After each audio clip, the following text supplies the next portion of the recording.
Welcome everyone to another Freedom 35er sit down. This is a series where we get to know more about artists and creators in the CNFT space. My name is Tommy. I go by TLWMY. My name is TJ. I go by Lazy T. And I am the other Tom. I go by Lavish Bear. And tonight we're joined by the sit down that we've been waiting for months and months and months to do. We're joined and honored to be joined with Haaptics over here from Wraith CNFT. Haaptics, welcome on, man. Total pleasure, man. Total pleasure to be with you guys. About time. I was about to say, It feels like a homecoming over here, man. It's been forever, and it's been so awesome for you to finally jump on. It's your first live interview, right? Inside the CNFT space. That's correct, dude. Man. Oh, we're excited. I'm excited to have you on, get to chat with you, man. If listeners from us inside the podcast, even back in the beginning of the day, man, Wraith CNFT has always been one of our favorite projects to talk about. It's not always gotten the main spotlight of some of the larger blue chip CNFTs, but dude, the artwork and the quality and just you in general, man, it's been amazing. And it's one of the reasons why we're still talking about it here to this day. So this is definitely one of those interviews I'm excited to sit down and talk with you, man, and get to learn and share with everybody, about the actual Wraith project and the ecosystem of what you're building. So again, really appreciate you having you on, man. It's been an honor. Thank you, man. Honestly, the pleasure is all mine. And like I was telling you guys before, I've been watching you guys since the early phases of what you're doing over here. And, couldn't be happier for you guys and watching you guys grow. So thrilled to be with you guys and happy to answer any questions you guys have. So I actually had to take a look at it since we were talking about it, since we have like our to-do list of things that we just kind of have ideas for and things to add to as we think of things for the show. And I crossed your name off, but you're right at the top. You're the first person I thought, all right, sit downs we got coming up. Who's people we could actually get a chance to talk with or that we want to talk with? And you were the first name on there. Yeah, honestly, you're awesome. I think you're the first community too that got behind us as far as a podcast and us making videos. So we definitely appreciate that. Like you kind of spearheaded that a little bit to get us going with your community. Oh man, it's just one of those. I remember seeing. I was telling Tommy, I recognized him really early on from the Discord and the early community members. I'm not sure how many creators have Discords, but I'm sure if they do, they know you've got your 4 or 5 folks that you just know. Are there and you recognize their name when they pop in. And Tommy was definitely one of those guys.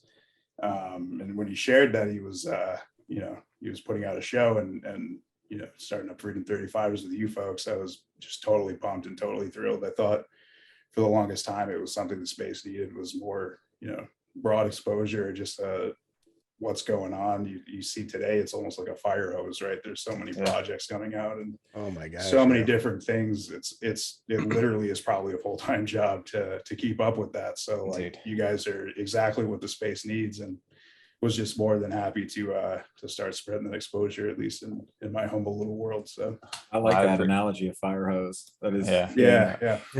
Right. It's that fucking meme almost. Everything just around you is going crazy. And here we are inside this space just trying to keep up, dude. I've never my Twitter notifications and just my Apple Watch, I have to wear it just to catch up on everything. Just boom, boom, boom, something's happening. So dude, I cannot imagine what it must be like to be who keeps the pulse on the project? Do you all kind of separately have your own areas, or how does that work? Because we all kind of have information on different projects. They were like, oh, this drop is today or that's tomorrow, or we just kind of all do our little own research and we kind of come together and inform each other on it.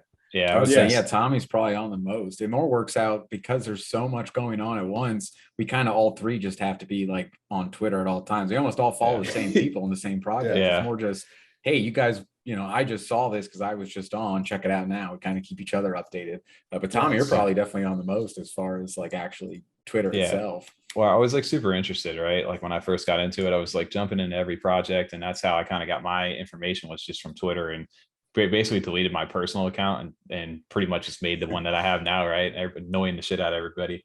So that's my way. It was just basically staying up on top of everything. And then eventually, as Tom and TJ started to get more into it too, they started branching out into different things that they liked. And now collectively are we got 3 heads instead of one that's keeping up on different things. So it works out really well. But I wanted to kind of bring it back to after, your project, I guess just our introduction before we kind of get into what you had going on, is my introduction to Wraith CNFT was through a giveaway that you had done. And that giveaway, I was I think it was my first ever win on a giveaway. I was able to get one of the Wraiths. It was the Unsig Wraith. So that was my introduction to get into your community. And I shared that with these guys back in the day, and they're like, oh, that's cool looking, dude. We'll have to wait until that project launches. And then you guys finally did. And I all jumped inside of that thing and started buying a bunch of them and just got involved with your community. And then to bring it back, like you said, man, I think that we were like maybe episode 1 or 2 back in the day. And we just randomly like see after the weekend, like you had done like Freedom 35ers Day or something like that, like a giveaway. And there where if you like comment something or like it was like and we didn't even know it was happening because we were still so like oblivious to everything at that time. And that was one of the things that really stuck out to me about you was like, you're just like a good dude inside the community, man. You always give back and you're always so humble and dude, you create awesome stuff. And I think that was probably for me, that was one of the reasons why I stuck around and was just like, dude, this is an awesome place to be.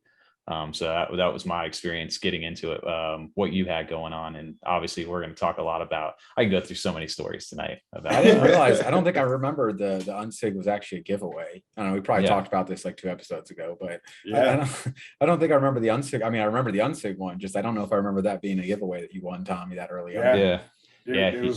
There was a whole series of them before the mint. It kind of just lost my mind for a bit there. I was like, I like this one. This one's cool. I want to give it away. And honestly, the giveaways, like they mean a lot to me. They're like probably one of my favorite parts of running the project is, just giving cool stuff to people and hopefully they appreciate it. And when you find the ones who do, it's just, that means more to me than someone minting, 28 a mint and trying to flip it or whatever. So it's just super cool. And there's a whole bunch I gave away and thank God you got one. It's catching that scene a little bit. It was fate. You've been kind of doing some giveaways and stuff, enjoying that, especially like you said, when people actually are really appreciative, like, oh, I'm gonna go jump in this Discord right now and check this out. This is awesome. Yeah, well, I just had a shout out before we jump into the first question. I just wanted to bring this up in reference to what we're talking about right now. This was the first unsig, and it wasn't just one though, too, man. You also hooked me up with the second one too, the like partner with it. It was like a 1-2 combo for these six.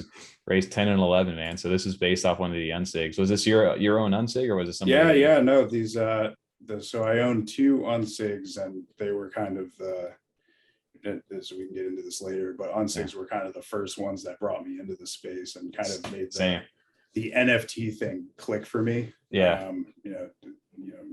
say when you finally get it, that was the project for me. And I was just so thrilled to even be creating at that time that and still to this day I was like, let's just put an unsig on. I bet that looks super cool. And spent a couple of hours trying to figure out how to make it look similar but not quite the same and unique, but not quite totally bizarre. And man, these things are so cool. Get them out, man. Yeah. And this was literally one of the first things that like drew me to you. I think you had some of the Awokens, which made their comeback here in the Remastered series, which we'll show off here in a little bit. Just wanted to go ahead and shout that out. Yeah, that was the first ever giveaway win, and this kind of reference to what we were just talking about there. So, all right, Wraith. So, or Haaptics, right? I gotta get in the habit. The Wraith is the project. Haaptics is the name. The Oz behind that. We're just so used to it because that's just how I've always referenced like the whole project as a whole. Like, oh, we're gonna sit down with Wraith. So I can see how that's a problem, Tom. It's just in your head now. Yeah. Well, one of the things that we always ask our guests when we first jump into this is why CNFTs, right? Like, how did you get into the Cardano community? And what itself made you want to, create CNFTs and get into this ecosystem? Yeah. So CNFTs. So it's a little bit reverse order. I was into cryptocurrency and Cardano specifically before CNFTs. Obviously, is my last answer. You could infer. I come from a background. Spent the last close to 10 years in the financial industry, mostly doing project and product management, but touching all different types of part of that business. And trading and investing is obviously done a little bit different when you're working inside the walls of one of those institutions for a handful of reasons, right? There's obviously conflict of interest, things you have to be careful of. There's very restrictive rules around what you're allowed to trade and how frequently you can trade them and all of these things. So cryptocurrency was always one that interested me, but was always like a step out of reach, just, whether it be some of the internal policies that were like, hey, be careful with how you trade and what you trade and blah, blah, blah. Or like just the general distrust at the time for the asset class itself was always just the thing that was kind of in the distance and shiny. Always interested me, but never really had my hands around it. And then when I left the company, December of, was it 2020? Yeah, right before. Yeah. Is when I was finally like, okay, now I can start exploring some of these like more exotic assets, if you want to call them. Yeah. And I followed the traditional path that I think most people do when they first come into cryptocurrency is you first think Bitcoin, right? You're like, okay, that's the big one. That's the one that's most interesting. Let me go start learning about that. And, you know, you go down the rabbit hole a little bit, you start seeing things like, okay, so what's an Ethereum? Oh, it's like Bitcoin, but there's all these things you can do with it. Oh, wow, that's cool. It's, you got these little marketplaces of, you know, you can sell assets and swap tokens within the Ethereum ecosystem. That's cool. Oh, wow, there's a huge gas fee. I'm not going to be using that too much. Forget about it. Let's see what else is on the market. And at the time, I think it was Cardano going into some of their smart con. I think it was like right before Goguen is when I really started figuring like, hey, this one seems super interesting. You know, I really appreciate kind of the you know, they would catch a lot of shit for it now, but it's kind of the academic peer-reviewed approach is for me a net positive. It's one of the things that attracted me to Cardano over other assets, like assets. And you know, from there it was essentially like the more I read about it, the more I watched those, you know, Charles whiteboard videos and you know, all the things that you typically associate with onboarding into Cardano, the more I became enamored with it. And that's kind of how I got my foot into Cardano broadly, right? So from there, you start following your, you know, your big Twitter accounts and people, you know, giving the Cardano information or hype or however you want to spin it. And then you start to see, like, you know, when your feed is 90% Cardano and those things, you start to see the JPEG start to pop up. And, you know, the space at the time it was the space buds and the unsigned algorithms were like the two big ones in my head. Maybe there are more. Yeah. Same here. And it was from there, it's like, you know, I knew what NFTs were in the definitional sense, like the theoretical NFT. And it wasn't until I saw like kind of the unsigned algorithms and the people who own them, like basically commenting underneath unsigned algorithms with their own unsigned algorithm. And it was like, wow, I don't know how to describe it in like words that make sense, but it was that moment that I was like, oh, this looks actually pretty interesting and pretty fun. Then it clicked for me. Like I got NFTs, like the light started to go on. And the more I looked into it and the more like I started understanding the community aspect of things and, you know, waking up and seeing everyone's posts on what unsigned they just picked up on the market for like 68 or whatever it was at the time. It's just got me more and more excited. And I was like, that's pretty cool. So that was the first one that got me sucked in. And then from there, you know how fast it is, like all these projects you can branch out into and check out. Ever since then, it's been just a big rabbit hole for me. So, once you start looking at the projects, you're like, oh, this one looks kind of cool. I'll try it out tomorrow. Then you get it. And then especially when it's that early, you know, if you could have flipped them for 5X within 10 minutes back then, and then it's like, oh, wow. And there's 7 more of these tomorrow. Well, let's try them all. Let's give it a shot. 100%. I think that was kind of my introduction to it as well, as you know, like that early August, I think was my time into it. And like you said, and during that time, I didn't know I knew like what an NFT was, but I had no clue why anybody would want it, why anybody would get into it. And as soon as I started buying them, it was like, okay, I'm part of this little community right now, and it's fun to flex this little like thing that I have. Like, right, I'm a part of this little group. And it became like, okay, well, I'm a part of this one. I'm a part of this one. It's like, this one's doing really well. These ones are selling good. And it just became like, okay, I kind of get this right now. Where is this going to go though? And then as the space kind of took on, you know, you saw new projects start, everything just started. It didn't matter what it was. If it was a stupid cartoon drawing, or if it was one of the, like a Cardano tree programmed into the blockchain, like there was something for everybody at that time. And that was one of the things for me that got me interested in you. Was one day I was just, you know, I don't even remember when you did the first teaser for those things, man. It had to have been either like late September, early October. And I saw the little pixelated ghost. And I think I texted these guys. I'm like, dude, check these things out. It reminds me of like an old school, like a Mario game or something, like Zelda or something like that. That's what I get a lot too. Pac-Man, yeah, for sure. And we started this kind of, I started keeping an eye, and eventually that led to that giveaway of how I got introduced to you. So Wraith, obviously, the ghost. I guess where did Wraith CNFT come from? What was your inspiration behind that? Yeah, no, that's funny you ask. It's so going back to the NFT thing a little bit, when I got into it, I think I'm a bit of a collector at heart. I think you could probably say. It started early, like I was in like collecting stamps when I was like a kid, and progressed to like the normal things like Pokemon cards and all these things that you could possibly collect. I've always had that kind of itch. So when I saw on-site algorithms, I was less interested in the market and flipping it. I was more like, what's the perfect unsig for me? You know what I mean? Like, which colors do I like? Which one's slightly more unique than the other ones I'm seeing? And like, there's a whole matrix of decisions that went into picking your algorithm out.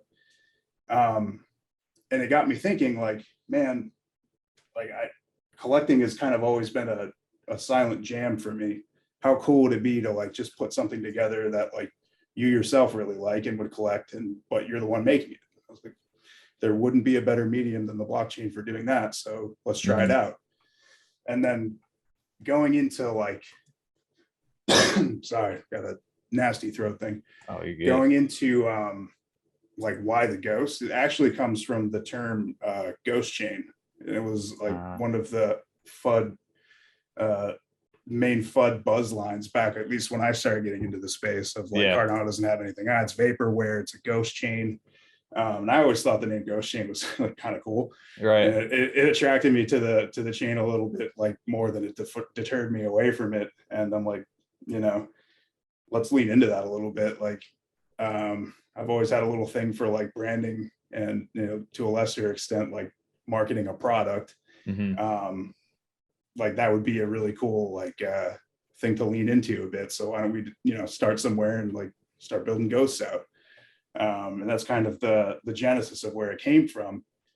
And as we'll get into, I guess, a little bit later, when we start talking about like the upcoming drops and where it's going, I was able to tie some more of so to give a little bit of background on myself, I went to school for philosophy, ended up in finance.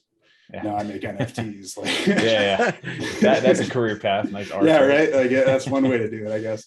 But when I was going through, philosophy, there's a lot of guys. I think Schopenhauer is probably my favorite, but who are like kind of obsessed with answering the question of like, what is reality? What is life? What is death? What is morality? What is our consciousness? Where does that go?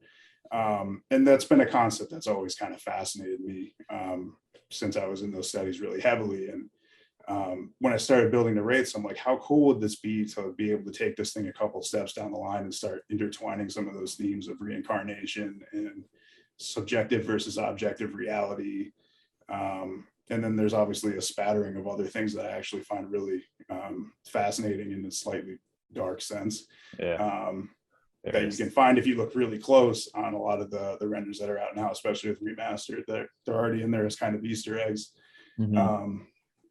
But how cool would it be if I started putting those themes into kind of practice, and then you kind of mold your collectible vision into some concepts that you're truly fascinated by and are, thinking about most of the time, whether you're in the shower or right before bed. So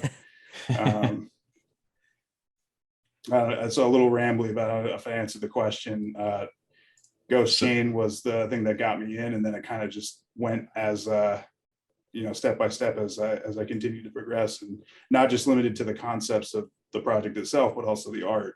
The art's evolving a bit. The project's a little like kind of a reflection of where I'm at too, just in terms of learning all these different softwares and ways to make art and ways to express yourself. And the pixels at the time, like certainly like weren't the best I could do, but they were like kind of what I thought was the most interesting take, given what I had the tools in front of me. And then as I progressed and started learning more and more of these, softwares and ways to create and, small modifications that can do really cool things, like you're starting to see that reflected in the art that's being put out now. And you can kind of trace the learning curve, so to speak. It's a long way. Sure. You can see with our stuff too. I mean, you go back just in our YouTube videos, watch like episode 1 and what we were doing with like the graphics and stuff compared to episodes now, it's the same thing. You just that extra practice, working with it, getting familiar with what you're working with in general tools. I mean, did you come from like, did you just kind of do that stuff as a hobby? Like you came from finance. Where did the making the art, creating the art come from? Is that just kind of something you just messed around with, like the pixel style? Like graphic design's always been a thing that I've, I wanted to bring these up while we're sitting here talking. Creating art has kind of always been a thing I've been into, but have never like put into practice, so to speak, in any material sense. So it's not, did I create art when I was, growing up and in my formative years? Yes. Was it good? Not really. But was it interesting to me? Yes. And always has been. So it's been more of like applying that passion just in a new way, in a new medium, and then slowly discovering, looking at other art, learning about other tools, learning about other methods, and then starting to implement that kind of in an iterative way. It's kind of produced what you see today. But that passion to create, that kind of passion to create in general has always been there for me. Well, yeah, and it started off, like you said, it's evolved so much over time, from where it kind of originally started with. And again, just our first kind of introduction to this stuff was these pixelated ghosts, right? That was the first initial take on this stuff. And again, you can say it gives you the like the Pac-Man, the video game vibes over here. Of course, when I'm clicking on this one, it doesn't want to load, right? Well, I'm sitting over here. I'll see if I can get my coffee. Come on, Gordon. Over here. Double coffee, double coffee. So this is where this stuff kind of started for us. And then obviously, as we'll show here, kind of evolution. So this is the original Wraith collection, right? How many, again, I forget off the top of my head, these were minted in the initial collection? God, it wasn't like 2,500. It was like 2,100, I think, somewhere around there. Okay. And then we added a few on the end with the VIPs and the community mom stuff. So it's some odd random number, a little over 2,100, I think. Yeah. Well, it was fun too, because like you said, we started off out there. I think, like you said, it was in part of the pre-sale where you said they were about 10 ADA to start, and kind of launched. I think I bought 17 of them in that pre-sale myself, just to go ahead and actually like get into it. And then the following day, which was really dope too. I remember one of the stories that stuck out to me too when we first got into this was when you dropped your initial drop back in like late October. 21, it was that new to Discord life, right? Like someone, I think you would, it was the days where you dropped the address into the thing and you just post it out. So I remember like one of our buddies, I think it was Tom's buddy, some random dude just makes like, the exact copycat thing and posts an address in there and didn't realize like, hey, oh shit, that's like not the actual thing. A couple people got like tricked into doing that. That was like the early days, right? And then I remember you type in no. Don't send to that one. You wrote no. I wish you guys could have seen me, dude. I was there live when you were typing it. That was so good that I literally thought it was me who typed that. I'm like, I don't remember saying that. That's not the address. It took me probably 30 seconds to process what was going on. And no was the only thing I could type. That's why you goes no. Stop. Yeah. Because at that time, right? You don't have any mods. You don't have anybody in there. You're just dropping all that stuff yourself. Literally my first time in Discord, hadn't even crossed my mind that someone would try to even do that, let alone like take precautions against it, right? So that guy dropped nuts. Oh, the really cool thing I know about that too, is that anybody who was actually like duped by that and actually got screwed, you actually went back and either refunded them their stuff and made sure you hooked them up with a Wraith, which I thought was really, again, one of the reasons why like this you being humble and giving back to your community and taking care of them has always stuck out to me with you. But I think I had to mention that story in there just because that was such the early days, dude. Like that was the craziest part. And then so all these Wraiths, they minted, they kind of sold. And then from there, everybody was just like, okay, now I have Wraiths. Now what? One of the first, like, obviously there was some community stuff, like the community for you is so dedicated, man. There's like just a core group of like some good people inside of Discord that are there every single day. Like some of the ones that always stick out to me, like one of our first fans was the guy Bearded Joe over there. It's going to be my shout out too. Shout out Bearded Joe. Shout out Mr. J. And CNFT enthusiasts, Cryptic Steve, like all these guys. And it was dope to see that community kind of grow. And then it became a thing, like a little thing in the morning. Everybody just posted a good morning, and they always had a coffee cup or something like with one of the Wraiths. So everybody started theming themselves with a different race out there. And then eventually you started up a club out there from these ones that held these hockey sticks. Which I know you're a big hockey fan, as we found out over here.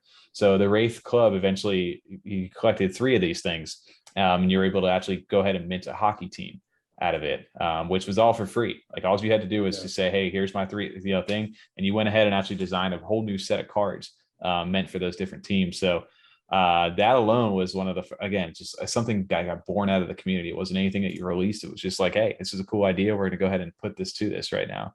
Yeah, I remember it was Bearded Joe, actually. It was like, we got to get hockey teams. And I woke up, it was like 8:30 in the morning, and I'm like half asleep. And I'm like, let's fucking do it. Let's go. We're doing hockey teams. And we just kind of rolled with that. And it's like, let's create. And so that was cool. Well, that too was like just one of those things where it was, again, I think something for me, for you, is like the community over here is just, I don't know what it is, man. It's just dope to see those kind of things. And if I could bring it up while we're sitting here, I think this is our hockey team that ended up getting minted out of this. Yeah. So we got the Freedom 35ers, and it's just a shout out to you, man, as though that we didn't even have all 3 of these things. We were like, hey, dude, like I'll get you guys squared away over here. And you ended up just helping us out to get with trading in some things. And here we are now. And that was a fun thing too. So the people inside the hockey club, it was nothing, if you collected those, great. And it became something new.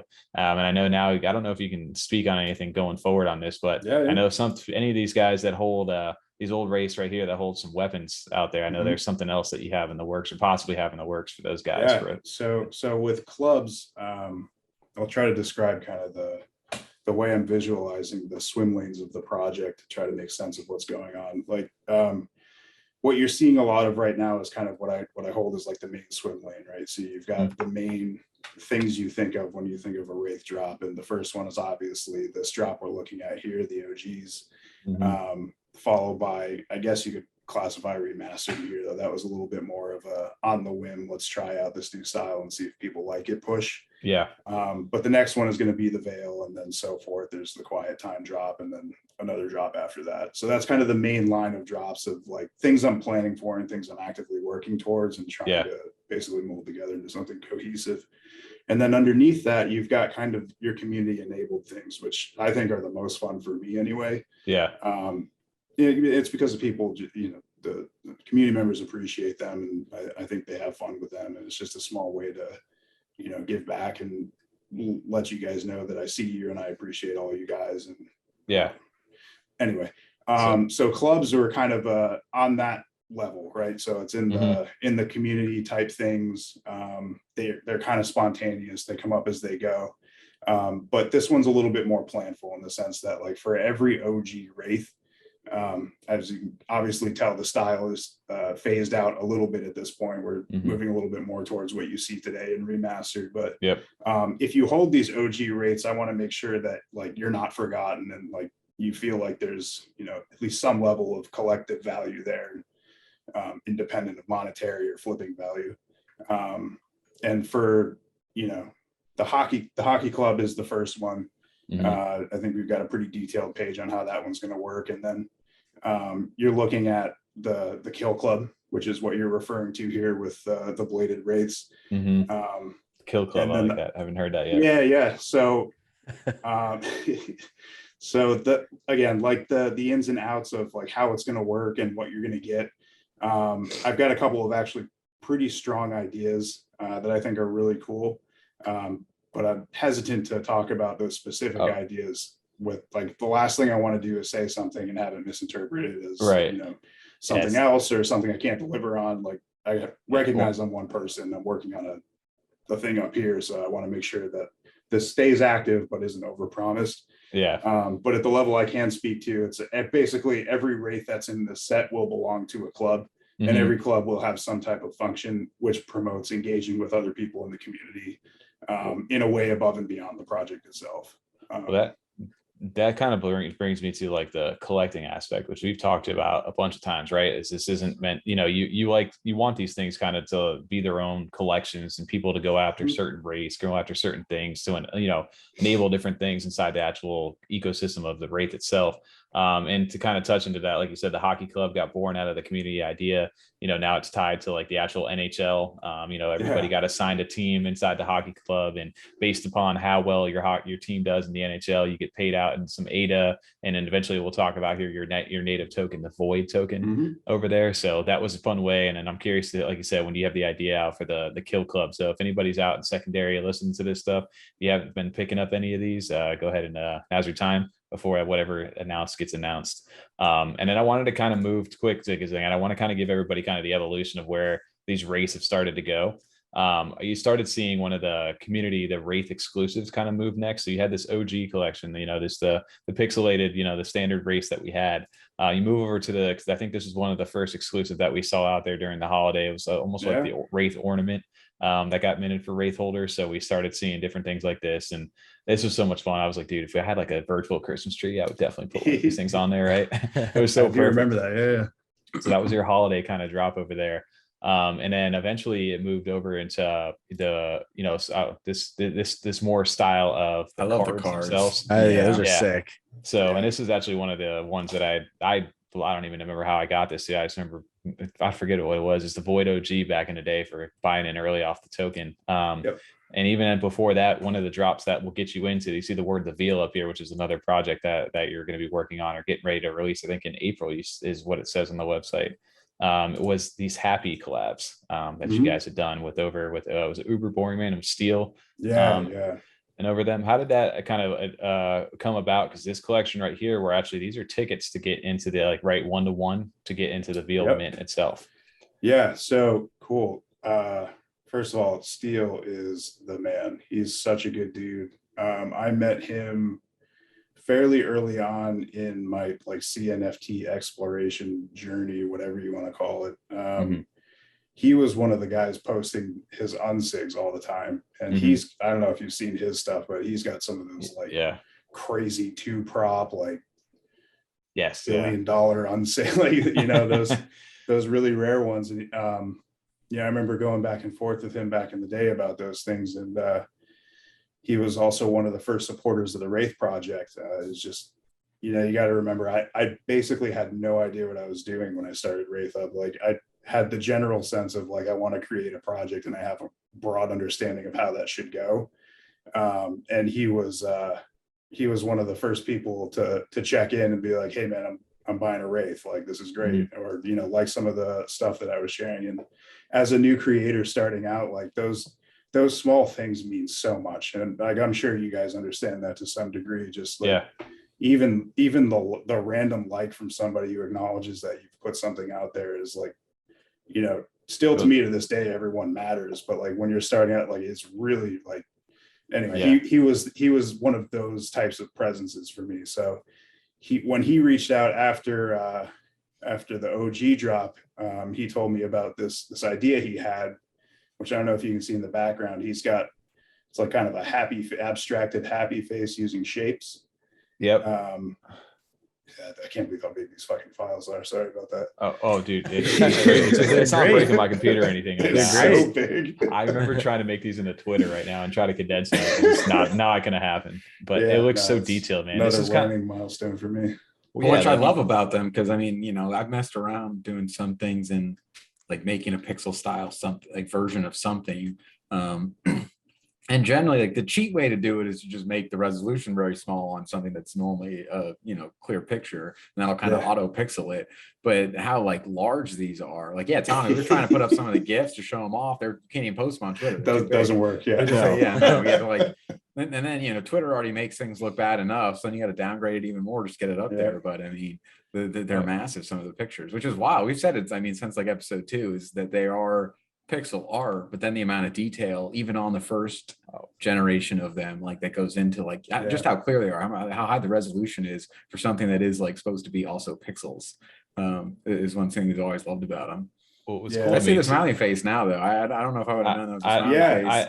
I didn't really honestly not even notice that too much either. So, and that was the next evolution of this, right? Is you took the Wraith right on top, and then you started building. That's where we started seeing some of the 3D and the animated effects start to come into play.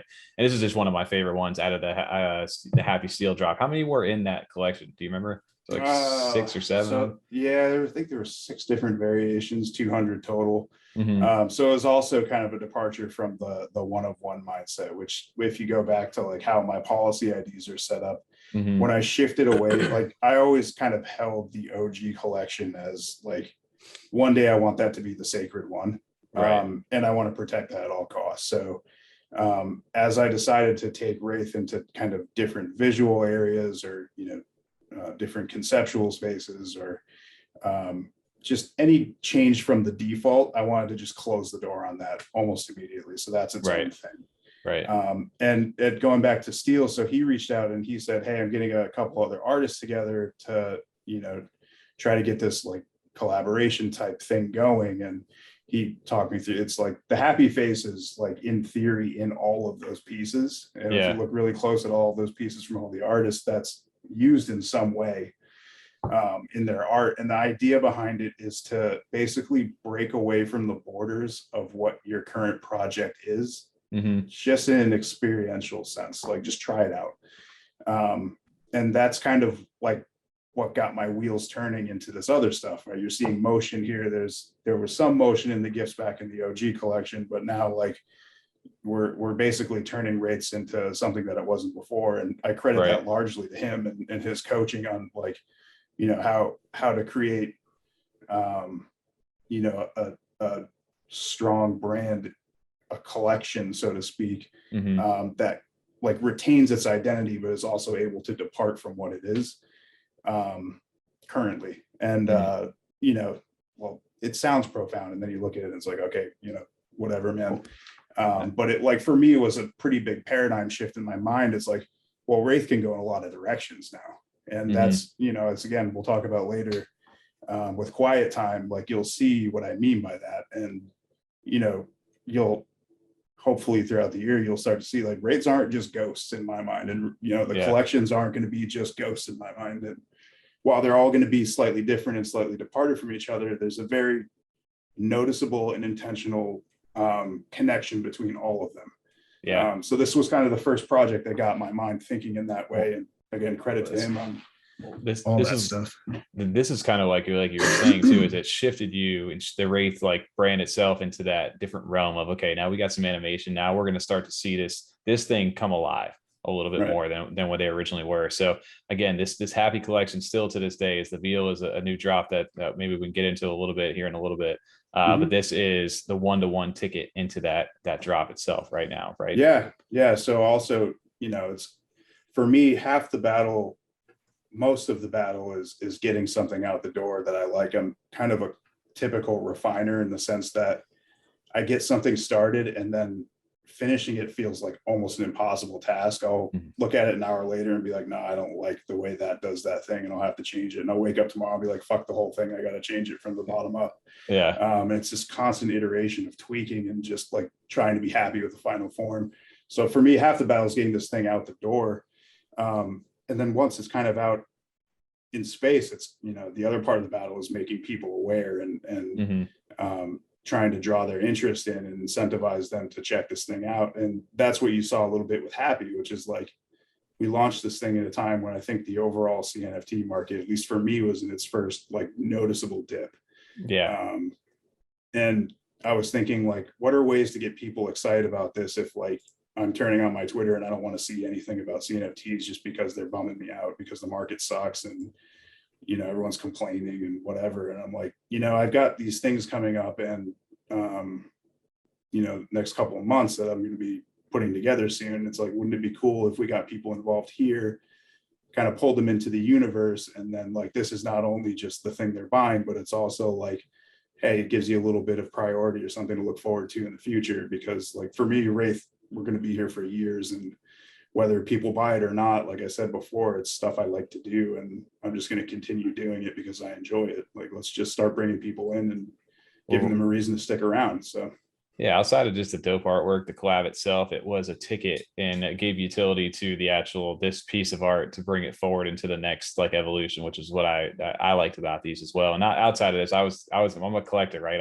I become a Wraith collector inside of my sense. Like 3 or 4, right, Tom? Yeah, just a few. One of the fun things that happened though after you started to see these things, like the exclusives came out, like we talked about the Christmas one, the OG. This is where I started to see this 3D shift, right, from, you know, this Happy collab right here into the more card style like race that became more animated, right? And then from there we started hearing about the Remastered collection. And that's where I originally saw my original Wraith of, you know, the NSIG, and it became alive in that sense. And a fun story, which I wanted to just showcase off real quick, because this is always one of my favorite things about you as well, is my mom's, one of her first ever NFT was a Wraith. And I had to shout this out just because this was something so fun. As we were inside the Discord one day, and it was just like, hey, my mom, I was showing her these things, and she's like, do they have a purple one of these? And purple's my favorite color. I was like, no, mom, I don't think they do. I'll ask him though, see if he's got one. And you messaged back in there. He's like, you're like, dude, yeah, for sure. I got you. I'll set something up. So over here inside the Discord, it's like, yeah, she can be our community mom. And that was how that story happened. And so you actually drafted this up out of the original from like the OG set, gave her a little purple heart in there, actually made the purple Wraith. And it was something like that was an exclusive over there, and it became a thing. And I was always so appreciative of that. And she's like, always was so stoked.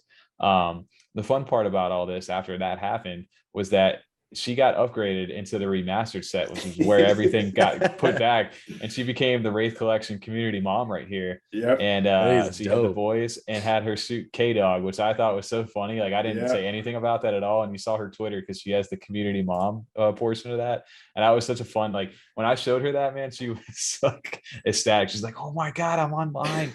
She's like, this is probably the one of the remaster I'm most man. jealous of. Yeah, this is the one I'm probably the most jealous of, and I like the book of the most. Oh, it's wild. The purple goes so well, and I just love the nod right there. With the smoke in the background looks awesome. And she is so happy with this, man. And I was so takes me back minted, didn't she, Tommy? I thought you minted one for her. That was like her first mint ever, and then she was like, "Oh, I like it. That's cool. I wish it was purple. Like I like purple a lot." You're like, that's not really how mints work. It's kind of like you know, you just kind of get what you get, and then I think you just ended up mentioning. Yeah, she's like, I'm like, I can't custom request these, mom. That's not how this works. And she's like, and then he just like jumped in, and this is where the community aspect of this picked back up. It was like, no, dude, he's got you. So he's like, hey, you got a mom? Here we go, guys. We got a mom. That was like the post, and then we posted this.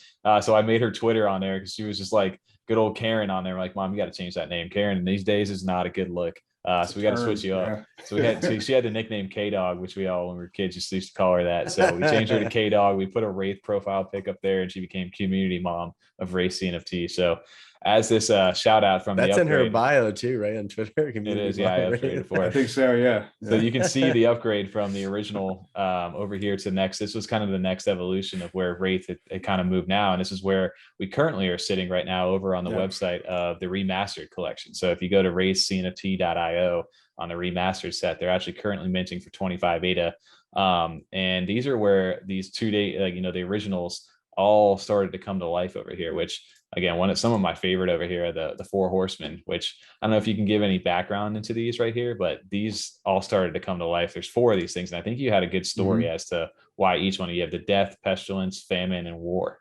If you give a background on any of these guys sure. Right here. So going back to kind of, there's a bunch of Easter eggs in almost all of the Wraiths that are out there, collection wise, like not every individual one.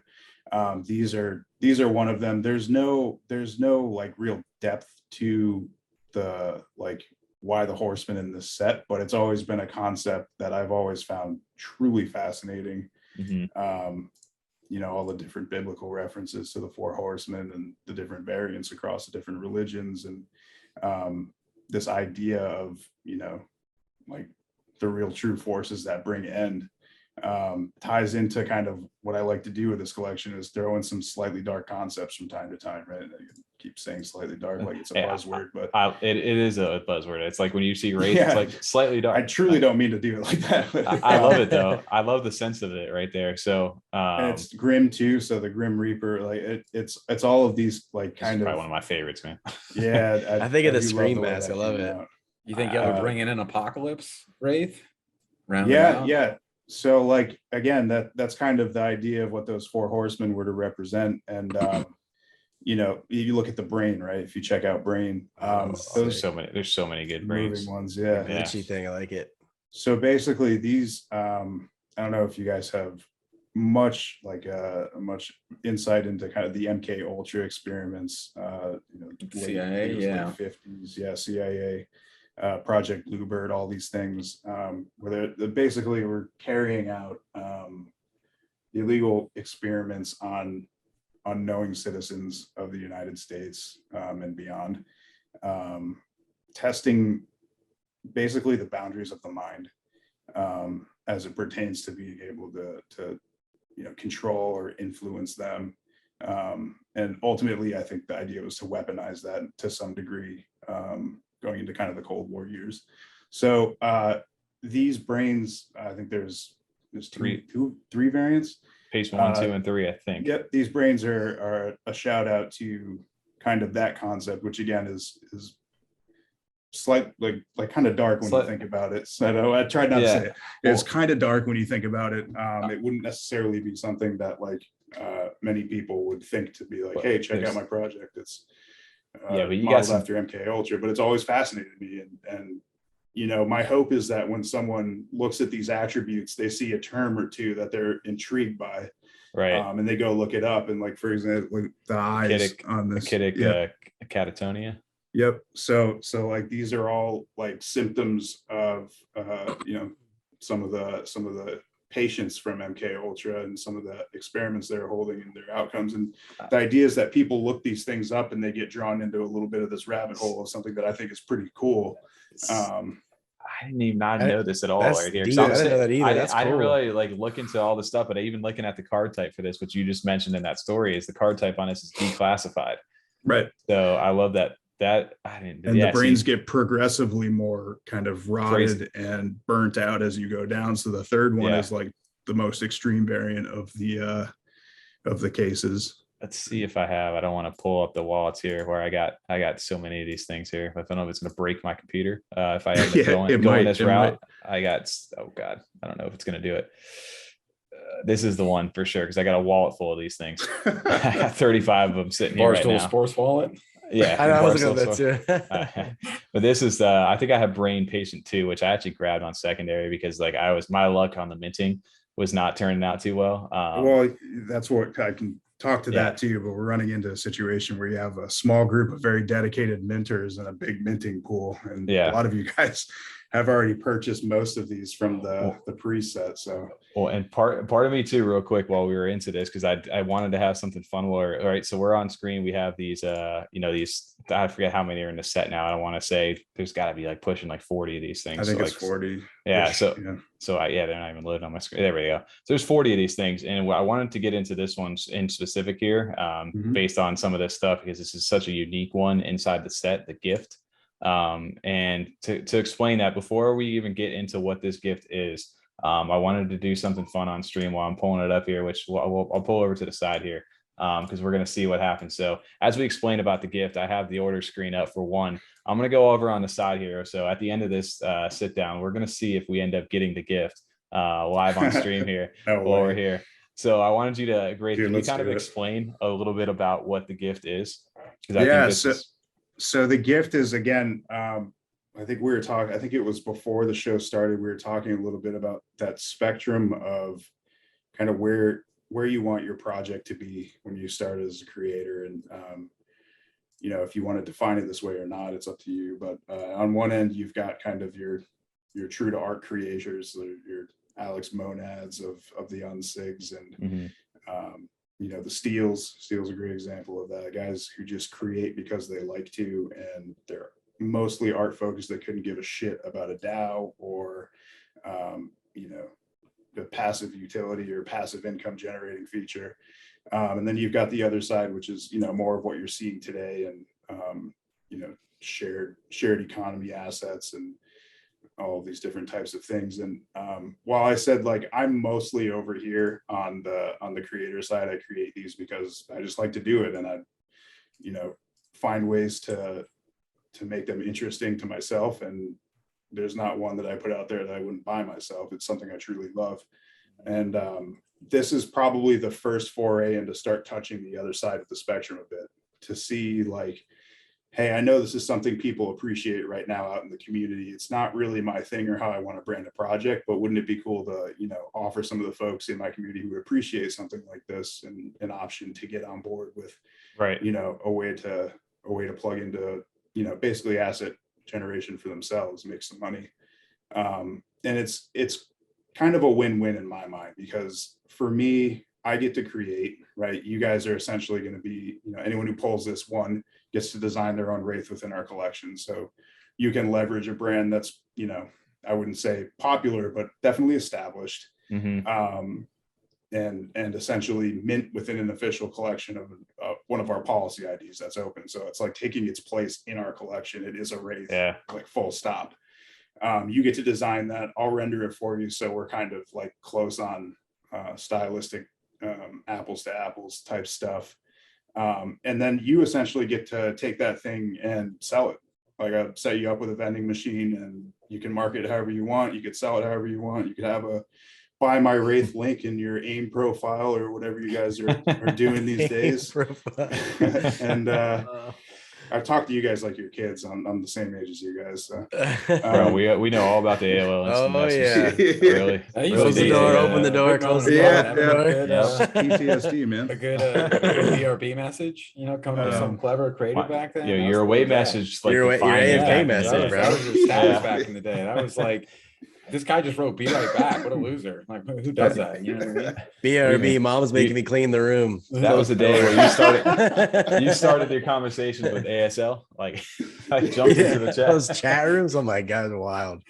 But so this was like one of the things that drew me to this is like, obviously I'm over here trying to collect every single one of these 40 Wraiths, and there to a degree there's a collection aspect of it, but this was a game changer, which we did mention on one of the podcasts recently, was this gift, like you were saying right here. You get essentially let somebody else be a creator here and let them to do that. Right. On top of that, they get that payment. They get they get 50 ADA back with it and 25,000 of the void token, which we can explain here in a sec. So if you wanted to, so the inspiration was just to kind of get somebody else into the community to understand a little bit of how it was. So it's a couple things, right? It's recognizing where I think the market is right now in terms of what's interesting and what's attractive, and trying to offer something to that space, right? And it's not Wraith necessarily becoming a DAO or anything like that. It's more of an acknowledgement of this being, hey, people like this kind of stuff and people find it interesting. Like,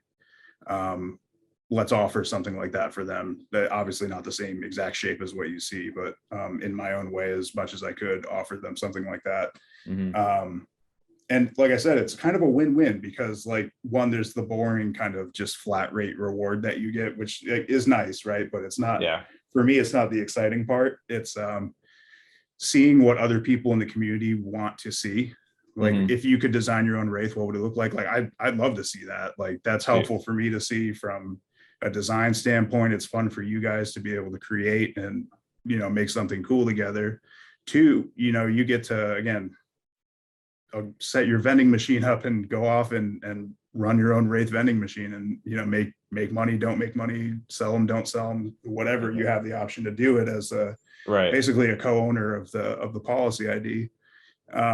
And then three, for me, it's just another exposure vector, right? So like, for every person, you know, you're sending off to create and sell their own Wraith, they're telling other people about Wraith in theory, right? Yeah. So it's another way to help kind of get the word out there of, you know, what we are and what we're doing, and hopefully someone sees it and thinks it's cool and checks us out, and that's really all you can ask for from that part of you.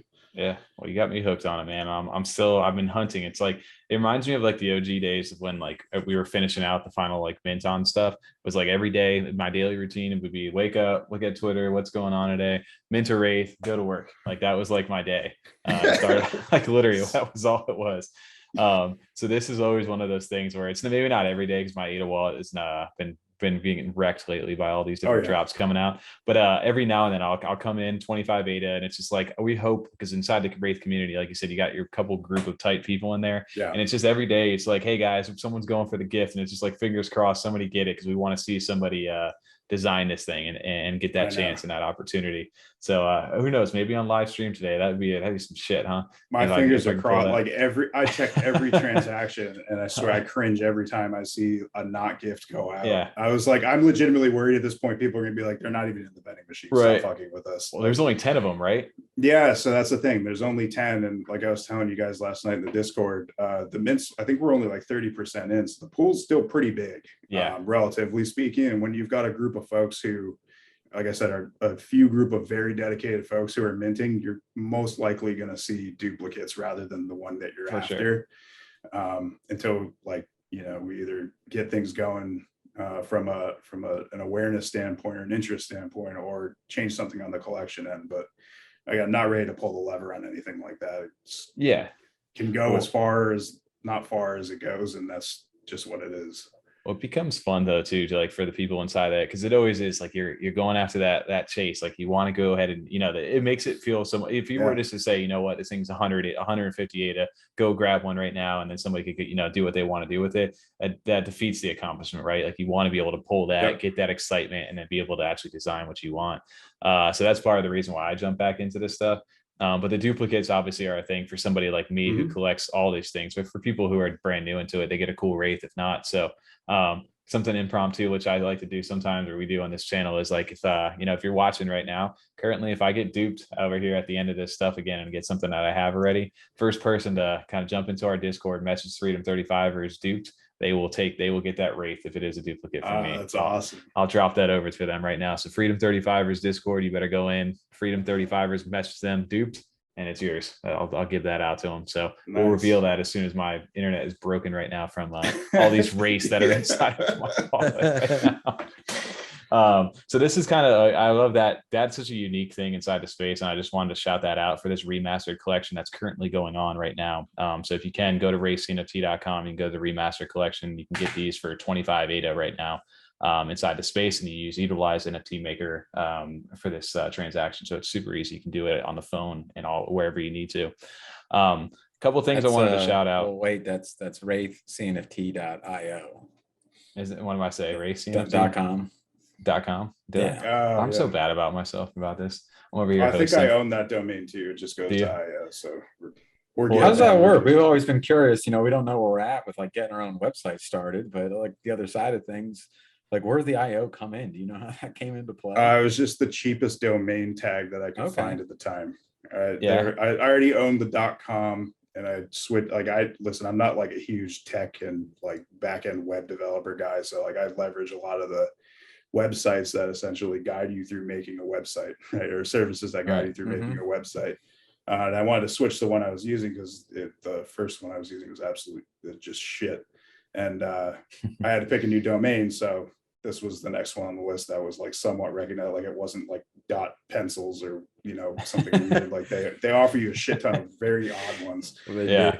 I've been looking at that too. I didn't realize you could just put like random shit at the end of it. Like, so we were looking at like freedom.35 or, that kind of stuff. I didn't realize they could have all that now. Yeah. I've seen TJ.taco. TJ.taco. It's already taken. I got it. No, it's $3.99 for a year. Well, some of the things too, which we've seen a lot of projects do inside the space, is that in order to fund their own economies and things like that, they go ahead and release a native token that helps bring the project forward and stuff like this. And for you, it was the Void token, right? And I believe if you can see him right here, it shows up here. But I love it. I love it. I get the fact that you go into the void. I love that. Just that concept itself. But the void token for you, you dropped that. I think it had been a little over like maybe almost a month, 2 months, almost coming up on. Pretty recent. So the purpose of this was basically just to kind of help fund the project, raise capital for stuff like that. And then on top of that, it gave early access for some. You became part, like me, I'm part of the Void Society. I think you needed to have at least 25,000 Void in order to get into that. Which that stuff gave you access. If I have over here on one of these wallets, if they aren't breaking, the Void Society token. So if you can kind of see these are where you started to see, I think, like I said, the first start of the animated sort of these things. So this is what you got. This one right here, the Void Society, the black version of this for the 25,000. And if you have over 100,000, which me being the collector had to shout out and get that white one for the Void Society right here, the lifted status on these, which are super dope and just super cool looking. But if you got into that void over here, it was 7 ADA to go ahead and get into the faucet. And then you could do an additional transaction of every 5 ADA to keep cheering up. And you got between, was it 2,500 and 5,000 void at once? Yeah, it's a little convoluted. If any of you can figure out how to make that not so complicated sounding, please let me know. You want to know something crazy for me, which part of for my mom, which I posted about the void thing back on Twitter a little bit. So she goes in with her Yoroi wallet, mind you. She's still stuck in the Yoroi days right now. And she goes and all of a sudden she's like, hey, I bought this void token. What do I do with it? And I'm like, what? Like she literally didn't tell me she was buying anything. Dude, she goes online, she snags the void. She's like, yeah, I went ahead and paid like 12 ADA for it. I read that she managed to figure it out based on the way it read. So she didn't just pull 7 ADA. She pulled like multiples. I put like 12 ADA in there. And I was like, Mom, are you kidding me right now? And she's Nice. like, no, I just wanted to get in there. And she's like, I don't know what it does. And I'm like, Mom, just we're gonna get you a little bit more. I'll give her some more. But so if she can figure that stuff out, I'm pretty confident others can understand. Oh, thank God. I swear, like literally those last 3 sentences probably took me close to an hour to just get down, because I confuse myself halfway through it. It's a mess. So, well, if anything, the only thing you could ever do, if you ever were going to tier it up, is like if you want people to get to 1 tool, 2 pull, 3 pulls, just give them the 8 they need to send down there. If you ever wanted to add it in, that's a really good idea. So if it, that way, but so the Void token got born, and from this is kind of like also an entry fee for certain clubs that you're going to utilizing getting forward. What was your thought with the Void, and where do you kind of see it going in the future? Yeah. It's good. So Void for me was first and foremost a way to raise capital for the project. So using the tools that I use now, there's obviously license fees that are recurring. There's also, like, during a time where I was doing a lot of airdrops and just random mints to people. So I don't know if you remember, there was like the New Year's Eve Wraith. It was the Good Luck Wraith that I sent out to a bunch of folks. And then there was the rug pull Wraiths for the, I think it was the Ada Clouds fiasco, which from what I hear was at least on track to be turned around. So hopefully that worked out. But so it was a bunch of those. And like, obviously, like, those don't, like, minting an NFT on Cardano is not expensive by any stretch of the imagination. Minting them at scale turns into that, and pretty quickly. So if I'm thinking ahead and forward and kind of what I want my community to experience, which is like, having the joy of a random airdrop show up that you weren't expecting, and that requires me producing those, there's like, how can I get creative in ways to raise some capital for that, so I'm not constantly paying out of pocket to produce that stuff. But also in a way that, like you're seeing with the Void Society, I can keep track of and recognize those who have given, and make sure those are the folks that get prioritized and rewarded as being just good community members and helpful for me. Like, it's again, like, it means more to me to be able to give back to the folks who have been here with me since the beginning than it does to pull, a bunch of new people in who don't stick around for a long time. And this is, again, a way for me to make additional, like, capital investment in the project to, ease the cost of some of those licenses, and ease the cost of minting and all of that stuff, but also, like, distinguish those who have, like, invested in the project as being those people. And now that I'm starting to understand a little bit more of, like, the technical side of the blockchain and some of the things that we're able to do, be able to quickly identify who holds those assets and who's got those, and make sure that those are the addresses that get loaded into a whitelist, theoretically, if we're going to do that, or the ones who receive, the random airdrops, or the ones who get access to the 50% off a la carte mints, like you saw with Remastered. Like, you basically had to hold one of those badges to mint at half price, and you get to pick what you want. So it's, again, one of those ways where I'm trying to reward the people who have helped me out, as I'm, like, essentially trying to establish myself in the space. Yeah, I know that too. Yeah, so before the Remastered collection actually officially dropped to the public, you had Void Society members who were able to get in a little early, and some of these they were half off, like you said. Instead of 28 at the time, they were 10 ADA you were pulling, and they had these different variants of these things as well.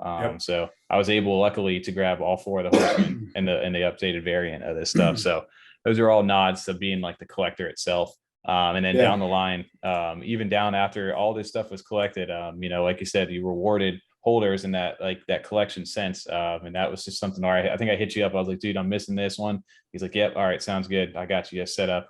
Here you go. Once I collected it, like you said, you were able to get the completionist out here, which was this one's cool. This was one of my favorite needle. Wraiths. That's cool. I like that. Yeah. So it's a funny story. I actually don't know how many people know it, but right before I think I minted the OG collection, I reached out to Alex, who's the creator of Unsigs, and was like, hey man, I just wanted to reach out. I'm about to launch this collection, and I wanted to, let you know that it was your Unsigs that got me into this whole thing in general, and I wanted to express my gratitude. And I actually created an Unsig specific Wraith for him too. So, like, the giveaway ones that you won, Tommy, did one specifically for him. I think this was one of his Unsigs at the background, one of his favorites. So had the opportunity to put that together for him, and he still holds it. He told me he still holds it. I caught up with him a little bit.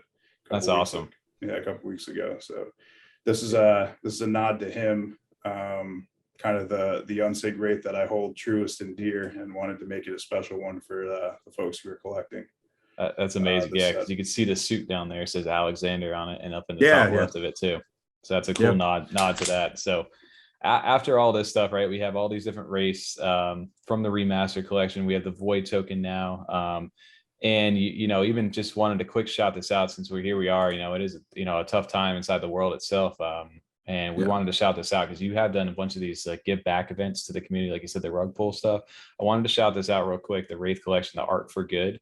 And this is for, you know, the children, like you said, children, was it Children for Voices? Yeah, Voices for Children. Voices for Children. Sorry, dyslexia. Yeah, it's, that's good. You had the right words. Right. Yeah. So to me, obviously, anyone who's on the internet and watching this knows what's going on, and not to spend a ton of time on that stuff, as I'm sure plenty of you guys already are. It's this is again another spontaneous type thing that I decided was a good way to raise some money for the folks over in Ukraine. Specifically, Voices for Children supports the children over there who are subjected to basically what we're looking at is a pretty real like conflict, military conflict, and it's psychological support through live counseling, through artwork, through expression therapy. You can read a ton about their website in the thread that I posted here. But it was one of the anyway. I had an urge to just give back.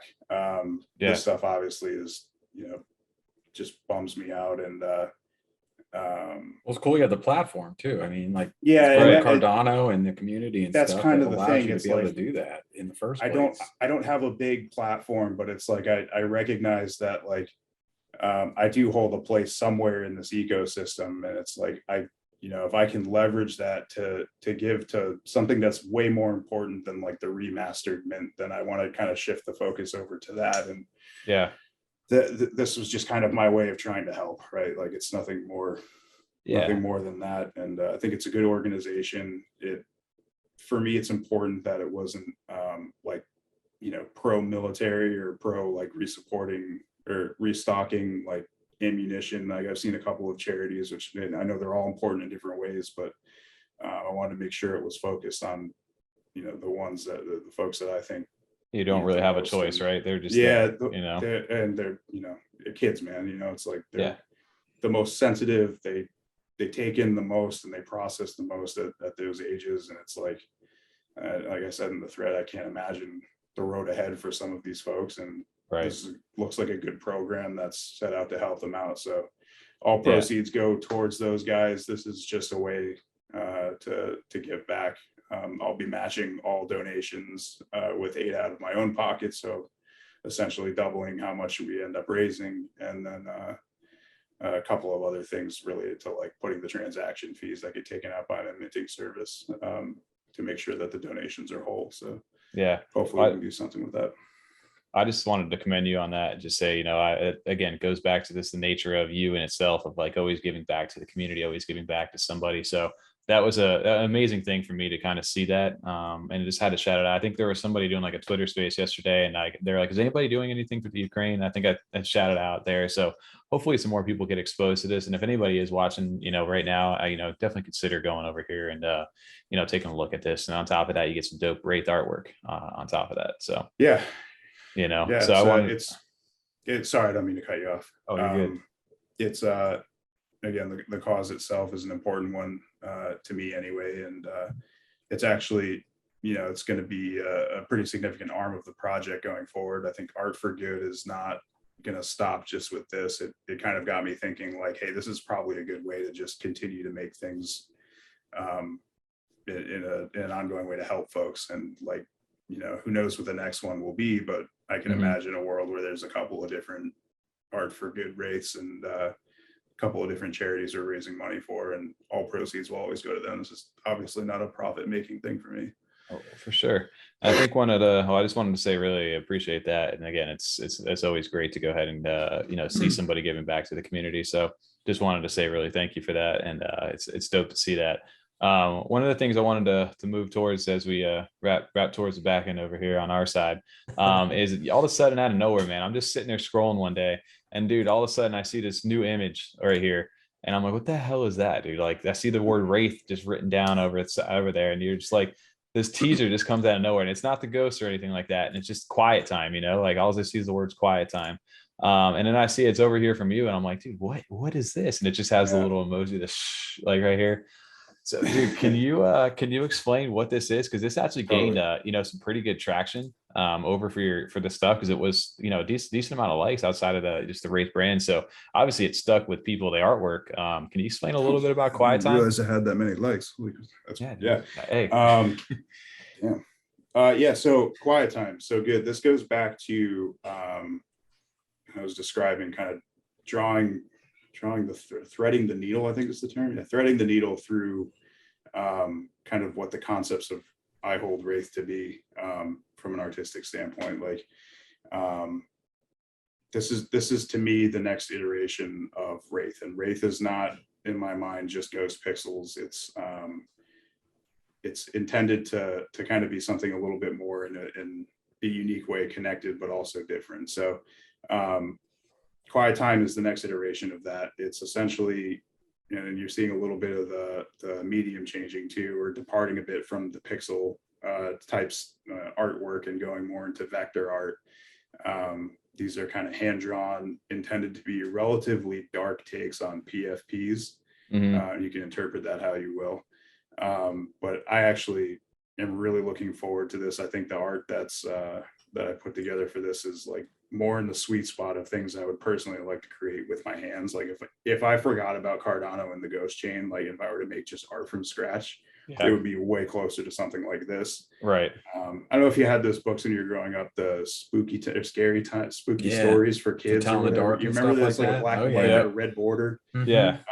That art has always like stuck with me, and draw a lot of inspiration from that into kind of what I'm putting together here. But I want this to be kind of a darker, grittier take on the Wraith universe. I'm really excited about it, man. And it just gets me excited right now to watch this new thing that you're putting in. Like I said, it's not the Wraith that we're used to, but it's something that's definitely, it draws you automatically. Like I said, you may attract a whole new crowd with this look here. Right. And that's kind of the intent, is to, you know, show the different ways. Again, I just like to create, man. And I have this brand called Wraith, and I think there's a really unique way to tie this stuff together, and that's what I'm focused on for at least the next drop, called the Veil, and then afterwards this. I can give you the high level of how it's going to connect here, and then understand that there's some pretty serious architecture going on underneath to make this work. So take it all with a grain of salt. But the idea is that the Veil, you will be minting the Wraiths that you see in Remastered. Obviously not the same ones. They're completely new, completely unique. But they're essentially grouped into separate bloodlines. There's going to be different categories of Wraiths that share similar thematic attributes. They all look kind of the same. They share similar colors.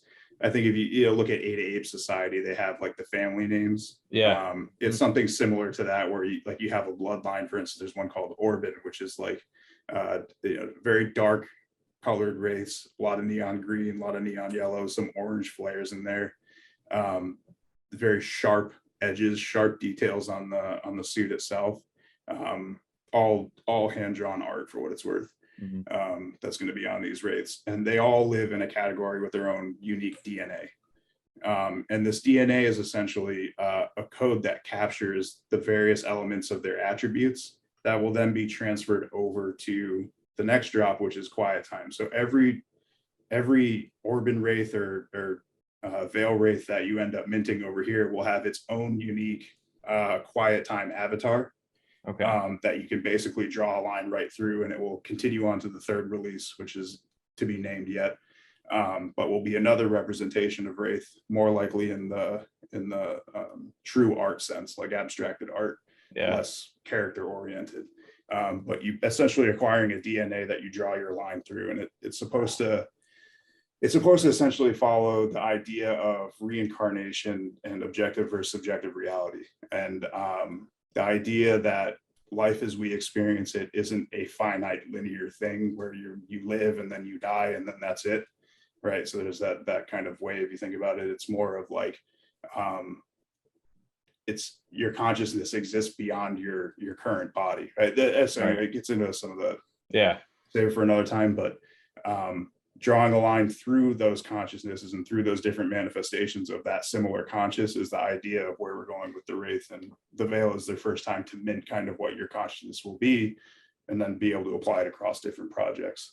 Yeah, that's actually really interesting. That's wild to hear. To tie that across like that, because you see these things kind of like you said on this picture itself, it's like kind of like grabbing like I don't know if that's just an attribute or whatever it may be, but the thought of like connecting all three of those together with the third drop itself, that's a super interesting thing. And I just wanted to shout out the Quiet Time, like it's something different looking, so you may, like you said, grab a new group of people inside of there with that, compare that with the Wraith and how that's going to fit. And I don't know, man, the third experience, it's exciting because you're always innovating. There's always something new here. And the people who are close to you know, you got some awesome stuff that you're working on. But I'm excited because I think this will definitely pull in a bigger group of people just because it's more visually like it grabs you when you first see it like this right here. It's just like, okay, like that's dope. I want one of those. So, kind of recent thing. So I like the style right for that for sure. I appreciate that, man. Well, it's awesome hearing the backstory too. This is why we've been want Wraith on. That's why we want Haaptics on. Like, that's why we've been waiting for this sit down here. Because hearing how much more goes into it, that's, part of what we get so deep in discussion. This is why we're up till 1 a.m. on nights we're not recording the podcast, because we're finding little threads like this and just talking about these projects for so long. And then you hear stuff like this. It just, I love detail. I hate when things, don't have like more to it than that. So the more they give me like that, I can read into that all day. So I love those kind of like cross storylines. Awesome. I appreciate that. I get like Coraline vibes to it. I love it. Yeah, for sure, man.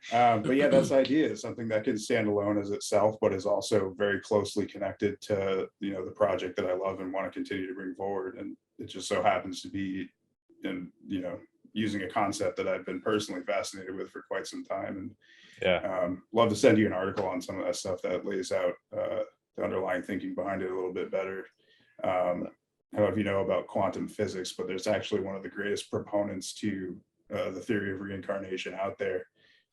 It challenges our idea of objective reality, and does objective reality really exist? And can I trust that you have a consciousness? Like, I would only be able to assess that using my consciousness, and all the philosophical challenges that come with that. But anyway, pumped about this. It's going to be probably Q2, middle Q2. There's a lot of development still going on with it. The Wraiths you see in the Veil will have some more unique attributes. Like I said, they're going to have bloodlines. They're going to have kind of karmic scores, right? Like more on the benevolent versus malevolent scale. Where does that bloodline fall? That's going to influence kind of how that looks later on in the Quiet Time NFTs that come up. Like, if you're more on the benevolent scale, it's going to be very distinctly different than someone who's closer to the malevolent scale. So you'll have very unique variations based on those Wraith attributes as well. That's awesome to connect like that. It'll be cool, man.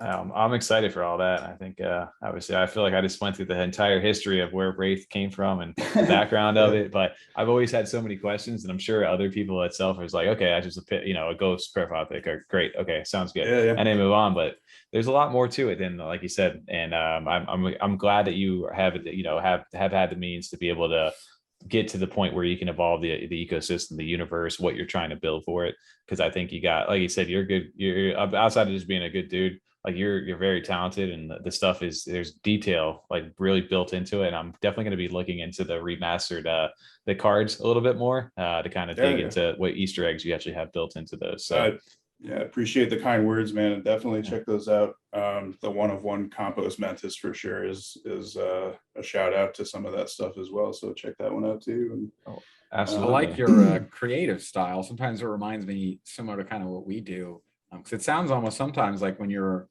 working on things, it's your first kind of attempt, at least in that style, or maybe doing something different. And I know what you mean when you say sometimes posting something or just getting it out there is the most difficult part. And not because it's like you're afraid of the reception, it's because every time you go to work on it, since it was your first, as you get better and better and better at it, and then you have to redo whole other parts because you just are, you know, cleaning up your skills that much more. We kind of do something similar. TJ always brings these crazy ideas in. Like I work at Pixar or something like that. And there's no me, it's Tommy. Tommy does. So Tommy will come up with crazy ideas, and then, you know, like for the Yummy video where the beginning was like the beginning of the Yummy one was their Yummy map, and Tommy's like, well, like what if you had the Yummy like running around the map or something? I'm like, dude, I've never done that before. I don't know what you're talking about. Like it's not. What if you could walk in the spaceship, it closes down, the smoke comes up? Can you do that, Tom? But then we started putting it together, and it's like, oh, I guess we can kind of do this. Hey, you kind of got to start right? working on it and putting, like, you know, something on the page, and then it develops as you start figuring more and more things out. And then, but then all of a sudden you spend 4 days on it and you haven't posted anything. So there's sometimes where it's like, we're just going to use this intro for now. I like how it looks, and then I have it saved. So we're going to keep adding on to it, and it'll evolve over time. People get to evolve with it then too. I think Tommy's crazy ass ideas. We're already talking about video intros for this, and it was just like, yo, there's so many cool different things. We could like fly through our spaceship into like the void itself, and then maybe we'll go into like a ghost house, and all of a sudden the race will pop up, and who knows, the quiet time, you know, never like. So Tom's probably going to be like, all right, so here's what we're going to do. But, and here's what I give him. And he takes like part of that and makes it, he always blows my mind out there. You know, even, awesome. I mean, you can see all the, even the iterations where we've kind of come from. But I agree. Like you said, you put something out there, you've got people to kind of buy into it. You've evolved it over time. Your artwork's gotten better. And then you've kind of put it into, hey, this is actually where I kind of want to really be. So it's dope to see that evolution. So I hope that if anything, what most people have taken of this is obviously the awareness of Wraith itself, but what you are, you know, there's a deeper level to it outside of just being a pixelated ghost on the blockchain. And that you got something in the works. Like I said, that all the different, you know, I didn't even think about the reincarnation, you know, the quantum physics that you got. But like there's a lot of deepness into that stuff built in. So I appreciate that. And I would hear. Honestly, I'd just go read about that stuff, man. It's like, forget the rates. Like that stuff is completely fascinating, dude. It'll blow your mind, probably. Spend hours thinking about that stuff. Someone posted, it was trending on Twitter like 2 days ago. A girl had posted and said, I'm starting to learn that guys just read Wikipedia at night. And that's the kind of stuff you go down like a black hole on, like easy, like just going through different things. Especially like you said, as you start getting into like the different levels of the consciousness and like your own perception, your own lens, and interpreting other people's and having you trusted, you know, and all that kind of stuff. You can go forever on it. That's the craziest shit, dude. Like reality is almost sorry, it's real quick. Yeah. Reality is like, to me, it's like literally almost like a blockchain, right? Like we all have to arrive at a consensus of something being a certain way to be true, right? Like in a weird way, you're a validator, you're a validator, you're a validator, I'm a validator for what's true and what's real. And, you know, some people leverage their thinking to, you know, scientists who are like super validators, and they have their specific ways to measure if something's true or not. But like all of that is dependent on the formula for how you arrive at what's true being good, right? And like, all of that thinking is limited to how people perceive things and what people understand. And as soon as you take the step and like, we lost TJ. He's like, I'm fucking out of here. As soon as you take the step to challenge that is where it gets really interesting, right? Like if everything that we make sense of around us is limited to how well we can think or how well we can understand the human mind, like, I'm sorry, I'm not sold that that's the objective truth of everything. Like, there's just no way. We have, like, as people, way too many like limiting factors of understanding, perception, measuring the so anyway, could spend hours talking about this. But we can get into a deep dive on this one. So I thought TJ for a second reappeared as we were talking on that. I thought he ghosted us over here in the minute.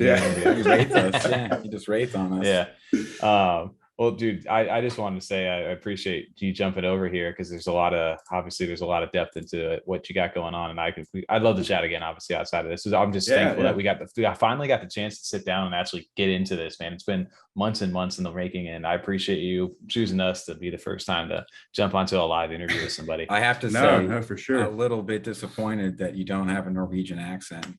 Dude, I know. That's what I was ready for. You gotta, like, the Block Owls guy, was his Ken, the creator, he reached out to me a while ago. He's like, dude, it's so good to see another Norwegian in this space, man. I just want to say hi. And it was in Norwegian. I was like, Oh God, I gotta tell this guy I really look up to that not only am I not Norwegian, but I had to Google translate everything that you just said to me because I was born in Carmel, New York, and grew up in Connecticut. No, I live here because my girlfriend is Norwegian and she lives here, and we decided this is where it's going to be. So yeah, that's actually we were considering about what movie is that? Grown Ups. Is it whatever the guy from Saskatchewan? We were like, oh, God, if we get in there, he's like, hi, it's Saskatchewan or whatever the fuck it is. We were gonna be like, I don't know if we could do this thing right now. Yeah.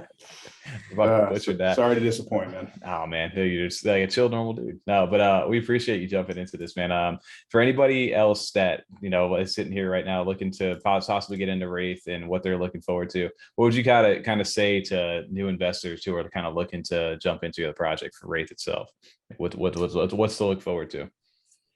For Wraith, man, again, I'm not.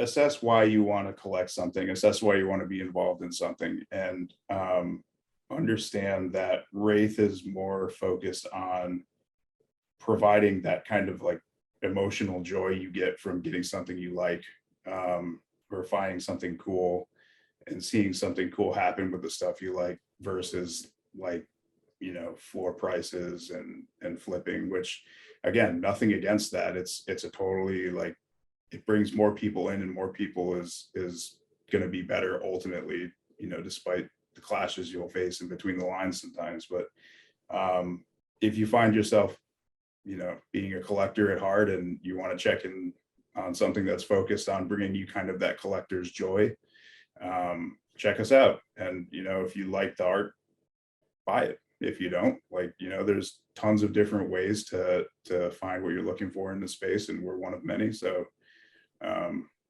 just happy to have your attention for a few minutes, and thank you. Yeah, well, we appreciate, like you said, jumping on over here. It's been an honor to sit over here and just get a chance to chat with you. I know it's been a long time in the making, so I'm just excited to actually learn a little bit more. And again, it's a very pleasant surprise to get to learn. I'm excited for the new upcoming drop. So the Veil is coming out sometime in April, which I'm sure we'll keep an eye on that. Best place to reach you is on, I know obviously we can jump into the Discord, but all the announcements and everything is on Twitter for right now. Yeah, typically Twitter is usually how I circulate news. Okay. Well, we'll go ahead and we'll obviously keep an eye out for that. And then the Veil, our Quiet Time, we're thinking later in Q2 is when that. Yeah. Okay. It's going to be, it's kind of the third thing in a list of many that I've got on my plate right now. Nice. So it's in active development. Not all of my attention's on it, but it's moving. So yeah, Q2 for sure. And then okay, in that range is to be determined, but I'll keep you guys posted for sure. Well, dope, man. Well, again, we appreciate it out there, and I just had to end the show because we did say that we would go ahead and see what happens here. It is time to reveal. I haven't looked at it yet, so we're gonna see. Is this a dupe for anybody in the comments, or are we getting something cool today? And we are getting a dupe over here. Yeah, but you know what? It is your unsig. That's literally the one that was given to you. Yeah, that's awesome. So it doesn't look the same because it's obviously shifted a bunch and it's got an RGB element to it. But that is actually the token that was given to you. You can see the unsig number up there in the top. Oh yeah, that 093. Yeah. So while it's not the gift, surprise, it's fitting that it's this one. Honestly, it would have been way more messed up. Like, hey, everybody's waiting for this thing towards the end to get a chance to get a free one. And I would have been calling no illusion on that. Yeah, that's true. Even called out like, oh, what are the odds? Right. That's a little shady. The gift finally comes out. Right. I already wrote dupe in the chat. Yeah. So doesn't matter. You got a message. Freedom 35ers inside the Discord. So we're gonna make you go through some hoops. But this is anybody. First person who writes duped with a D at the end there. There was some guy. What do we have a video? It was like the hop and the hop chord for the happy hoppers, and some guy wrote hop and the hot chord with a T, and then another guy he wrote it first. It was like, Tom, you got to give it to. He was like, you didn't spell it right. I was like, spell it right. Yeah. DUPED. Somebody we have rules, man. Yeah, he didn't follow the rules. I can't give it to him. Like, oh, I like you, TJ. You're leaving them a teaser right now. No one's gonna know what the hell you just wrote dupe about. Did you write it in the Discord? That's been better. I put it in our little chat. I was gonna say then 2 days from now, and this comes out, they're going to be like, didn't TJ say this the other day? It was like our test one that we can only see so we can mess with stuff. Haaptics, dude, I really appreciate you jumping on here, man. It's been an honor to sit down, and I can't wait to get it. I know we'll be chatting here more and more. So if you get a chance, go jump into Wraith's Discord over there, and make sure to give them a good morning with the coffee cup. Go pick yourself up a Wraith on secondary. Just join part of the club, man. It's going to be dope. If you're looking to jump into the VL, go ahead and grab some of the Happy collections that are over there. Those will mint you 1-to-1 into that.